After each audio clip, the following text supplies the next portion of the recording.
नौसेना की ताकत बढ़ाने के लिए भारत ने बना लिया जबरदस्त प्लान। अब आईसीबीएम के साथ हाइपरसोनिक मिसाइल से लैस होंगी सबमरीन। नई न्यूक्लियर सबमरीन के लिए प्लान रेडी। दुश्मन चीन का निकलेगा दम। दोस्तों, लड़ाकू विमान हो या फिर जंगी पोत, ये हथियार बेहद घातक तब हो जाते हैं जब इन्हें जबरदस्त क्षमताओं वाली मिसाइलों से लैस किया जाता है। भारत अपने सुखोई 30 विमानों को भयंकर मिसाइलों से लैस करके घातक बना रहा है। इसके साथ ही भारत अपनी नौसेना को भी दमदार बना रहा है और इसके लिए खास तरह की मिसाइलें तैयार की गई हैं। भारत ने हाल में ही हाइपरसोनिक मिसाइल का सफल टेस्ट किया है। ये एक एंटी शिप मिसाइल है, मतलब ये किसी जहाज या कैरियर को डुबाने की क्षमता रखती है। इस मिसाइल में परंपरागत और परमाणु दोनों तरह के हथियार का वॉरहेड के तौर पर इस्तेमाल किया जा सकता है। अब इस मिसाइल को भारत अपनी आने वाली परमाणु पनडुब्बियों में लैस करने वाला है, जिससे दुश्मन चीन की टेंशन बढ़ जाएगी। तो भारत की हाइपरसोनिक मिसाइल से लैस परमाणु पनडुब्बियां कितनी घातक साबित होंगी और इसके लिए पनडुब्बियों में क्या सेटअप बनाना होगा, जानने के लिए वीडियो को अंत तक देखिए। सरकार ने हाल में ही 2 परमाणु पनडुब्बियों को दिया अप्रूवल। डीआरडीओ पहले से इनके लिए तैयार कर रहा था मिसाइलें। भारत सरकार ने 2 नई परमाणु पनडुब्बियों को बनाने के लिए हाल में ही अप्रूवल दिया है, लेकिन ये भारत की बड़ी योजना है जिसे वो काफी वक्त पहले ही तैयार कर चुका था। डीआरडीओ इसी वजह से इन पनडुब्बियों के लिए पहले से ही ताकतवर मिसाइलें तैयार कर रहा है कि सीरीज की मिसाइलों के साथ डीआरडीओ और भी मिसाइलें तैयार कर रहा है और यहाँ तक कि हाल में ही तैयार हुई हाइपरसोनिक मिसाइल भी इसी योजना के तहत बनाई गई है।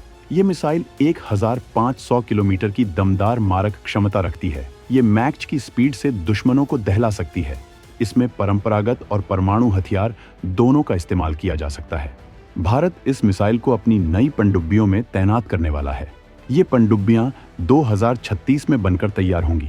तब तक भारत की हाइपरसोनिक क्षमता बेहद एडवांस हो चुकी होगी, क्योंकि इस मिसाइल को ऑपरेशनल होने में ज्यादा से ज्यादा 2 साल का वक्त लग सकता है।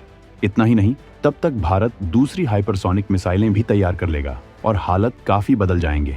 रक्षा तकनीक में बेहद तेजी से काम करने की जरूरत है, क्योंकि पाकिस्तान जैसा देश खुद को गिरवी रखकर भी तेजी से अपनी क्षमताओं में विकास कर रहा है।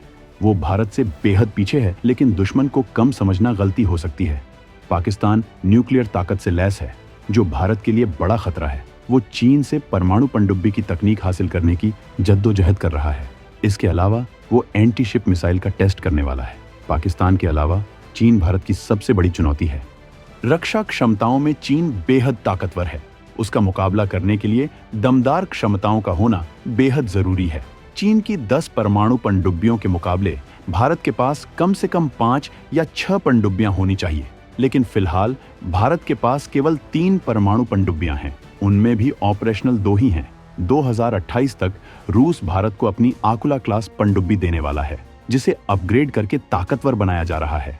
इसके बाद भारत के पास 4 परमाणु पनडुब्बियां हो जाएंगी, जिनके जरिए भारत चीन के खिलाफ खुद को मजबूत बना सकेगा। चीनी पनडुब्बियां 8000 किलोमीटर की मारक क्षमता वाली मिसाइलों से लैस है। भारत फिलहाल K4 मिसाइलों को अपनी पनडुब्बियों में लैस कर रहा है। इनकी मारक क्षमता 3500 किलोमीटर है, लेकिन आने वाली पनडुब्बियों में K5 जैसी मिसाइलें लैस होंगी, जो 6000 किलोमीटर तक हमला करने में सक्षम होंगी। भारत इसमें अपनी हाइपरसोनिक मिसाइल भी लैस करेगा। भारत की मौजूदा पनडुब्बियां चीन को रिएक्शन देने की दमदार क्षमता रखती है, क्योंकि 3500 किलोमीटर की रेंज वाली मिसाइल अगर बंगाल की खाड़ी से दागी जाती है तो ये पूरे चीन के निशाना बना सकती है।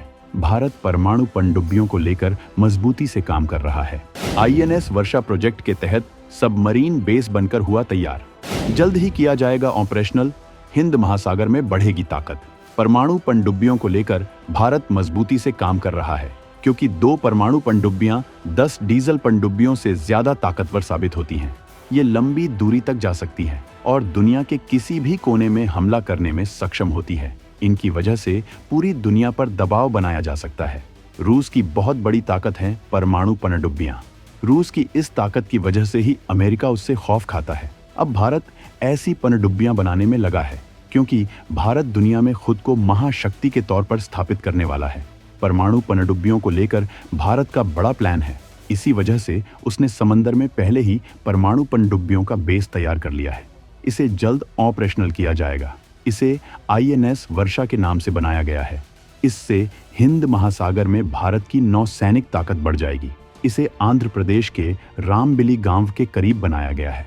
भारत की परमाणु पनडुब्बियों में वर्टिकल लॉन्च का सिस्टम नहीं है। आने वाली पनडुब्बी में इस तकनीक का भी इस्तेमाल किया जाएगा, जिससे इसके जरिए क्रूज मिसाइलों और हाइपरसोनिक मिसाइलों को दागा जा सकेगा, जिससे पनडुब्बियों की ताकत में तगड़ा इजाफा होगा। इसके अलावा भारत 6 परमाणु पनडुब्बी तैयार करेगा। इसी के तहत पहली 2 का अप्रूवल सरकार ने दिया है। वक्त के साथ इस प्रोजेक्ट में दूसरी पनडुब्बियां जुड़ जाएंगी। भारत फिलहाल इस क्षमता में इनिशियल स्टेज में है। आगे चलकर भारत तेजी से पनडुब्बियों का प्रोडक्शन कर सकेगा। डीजल सबमरीन के अलावा भारत AIP के लिए भी काम कर रहा है। भारत फ्रांस के साथ मिलकर 3 स्कॉर्पियन क्लास सबमरीन बनाने वाला है। इसके अलावा भारत AIP तकनीक वाली 6 परमाणु पनडुब्बियां बनाने वाला है। इस कवायद का नतीजा ये होगा कि पनडुब्बियों के मामले में भारत चीन के साथ गैप को कम कर सकेगा। फिलहाल चीन हमसे काफी आगे है। इसकी वजह यह है कि वक्त के साथ पिछली सरकारों ने इस मामले में ध्यान नहीं दिया है। अभी भी AIP तकनीक वाली पनडुब्बियों के लिए कोई काम नहीं किया जा रहा है। इसके लिए जल्द विदेशी पार्टनर से करार करना जरूरी है। भारत युद्धपोत के मामले में तेजी से काम कर रहा है। फिलहाल भारत के अंदर स्वदेशी तरीके से 60 से ज्यादा युद्धपोतों का निर्माण किया जा रहा है, लेकिन इस स्पीड को बढ़ाने की जरूरत है। भारत अपने युद्धपोतों की संख्या को 170 तक बढ़ाना चाहता है। इस सिलसिले को लगातार बनाए रखने की जरूरत है, क्योंकि चीन अपने युद्धपोतों की तादाद 500 से ज्यादा करने वाला है। इस मामले में भारत के पास प्लस पॉइंट ये है कि भारत अब हर तरह के युद्धपोत खुद ही तैयार कर सकता है।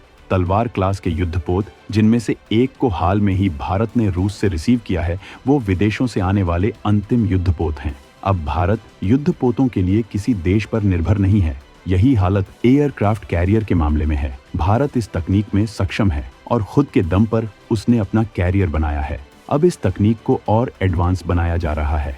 एयरक्राफ्ट कैरियर में इलेक्ट्रोमैग्नेटिक लॉन्चर और न्यूक्लियर रिएक्टर का इस्तेमाल किया जाने वाला है, जिसके बाद इनमें अत्याधुनिक विमानों की लैंडिंग आसान हो जाएगी और कैरियर को लंबी दूरी तक ले जाया जा सकेगा। तो दोस्तों, पनडुब्बियों को हाइपरसोनिक ताकत से लैस करने की योजना पर आप क्या कहना चाहेंगे? कमेंट में जरूर बताएं।